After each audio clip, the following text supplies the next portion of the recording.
So I was doing a video about these right wingers and how they are saying they're going to use violence if Trump is impeached. And some are even saying he's not elected, they're going to go to violence, which nobody around me is talking about that. Like, nobody around me realizes you have a large amount of white men out here that are ready, willing, and able to use violence. They're like sleeper cells. These are sleeper cells. They could be the one you work next to at work. They could be the man riding on the bus with you. They could be the man that you see when you go to eat sometime. It could be any of them. There used to be a commercial years ago. It was about child molestation. And it was a black woman walking, and she seen this white guy walking with a white boy. And I think it was like suspected like it was molestation. And then she's walking one way, and the kid looks back at her like, I can't do it, but like a scared look. And so she was like, something, all right. She called social services. That's what the commercial was about. If you see something, say something. That was before that came out. I almost feel like that about white supremacy. You know what I mean? It's something small like that.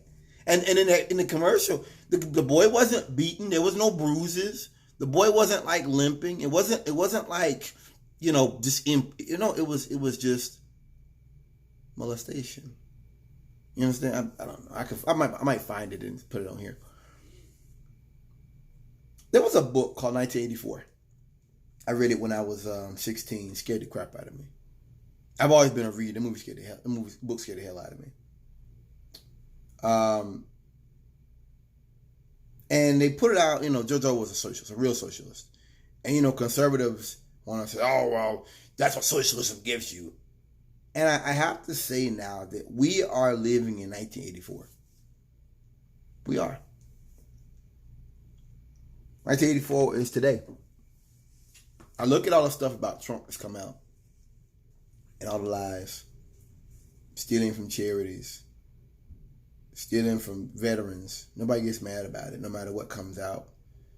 And it came to me when I was doing that video. There's a segment, 1984. There was a guy named Goldstein.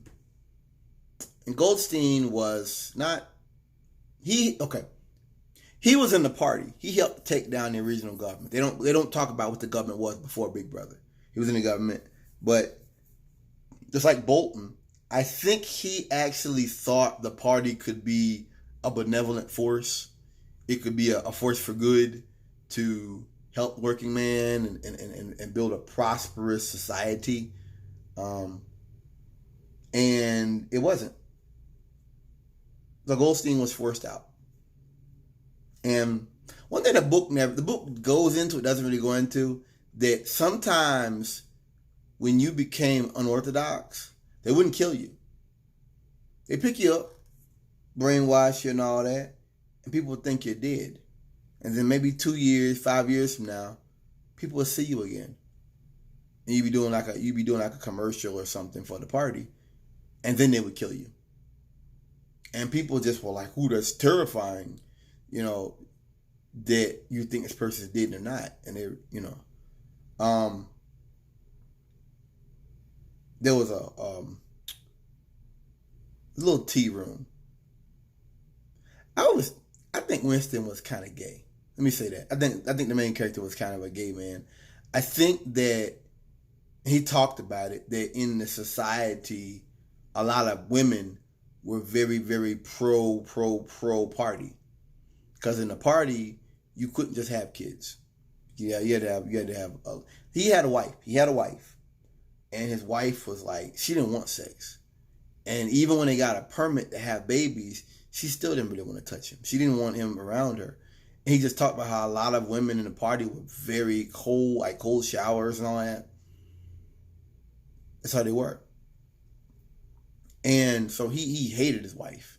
Like he really wanted to kill her. And this other girl was trying to mess with him. He thought she was a spy. He was going to kill her too. I think he was gay. I think he was gay not in like, what do they call that with pedophiles? Situational. Which is like, okay, if this person Basically, if the society was normal like it is today, he'd be straight. But the fact that women were so hostile or so much of a threat to his safety, he's like, I don't want no women. I don't even want a woman in my house. Like I don't even want a woman housekeeper. That's how much I hate women. I don't want a woman in my office. I don't want to see you on the. That's how he was. I realize that now, and I realized when I was younger, I thought, oh man, this guy's weird. No, he's not. You've never had a woman falsify charges on you. You've never faced a woman who says you beat her when she didn't. You've never. If you did, you see what he was talking about. Somebody that's doing something that could take your freedom, or take a big chunk of your savings, or take your children. Until you've gone through it, you don't know. So Winston Smith, excuse me, the main character, he went to a tea room. It was like 4 men that helped to bring the party up, and they were all the big brother ended up having like put them all unorthodox, and I think he read something about them that they were dead, and he was in the tea room, which is like kind of like I think about it like that San Francisco stuff, like them it's a tea room for like poets and hippies and stuff. That's what it was, and he seen the 4 guys in there drinking tea. And he said he thought they were dead, and he looked, and they looked like this, just like ghosts. And he said it scared him. And he left because he said he didn't even want to. It's not even good to even be around something like that.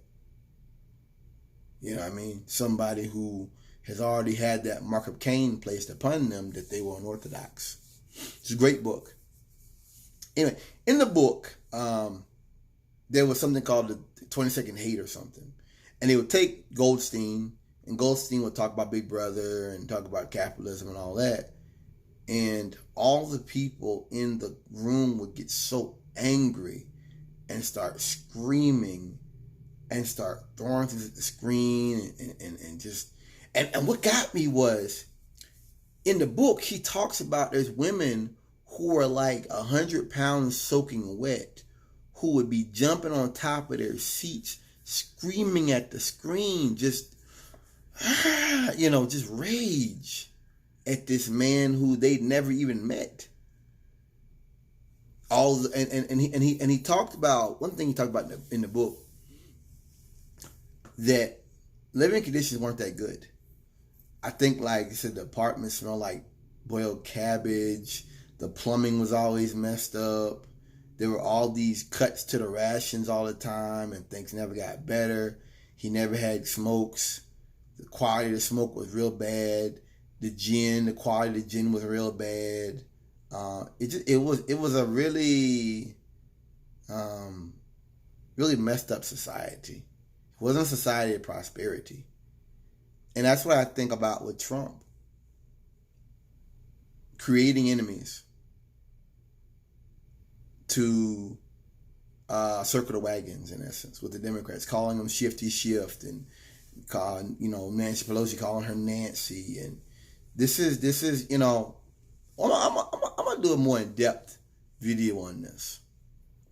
I have to, because this it's so amazing, and we're looking at the potential for really some serious mass violence to occur in this country. That's coming. See, the thing is with these right-wingers is, a lot of these, let's talk about the right-wingers.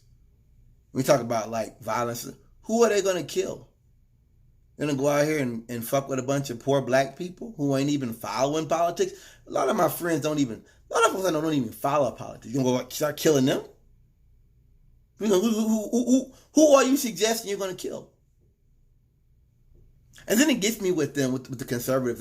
Some of them, I admit, they actually agree with this. That you're a conservative, you're for gun rights. But you had all these white men out here who are openly avowing violence if they don't get what they want.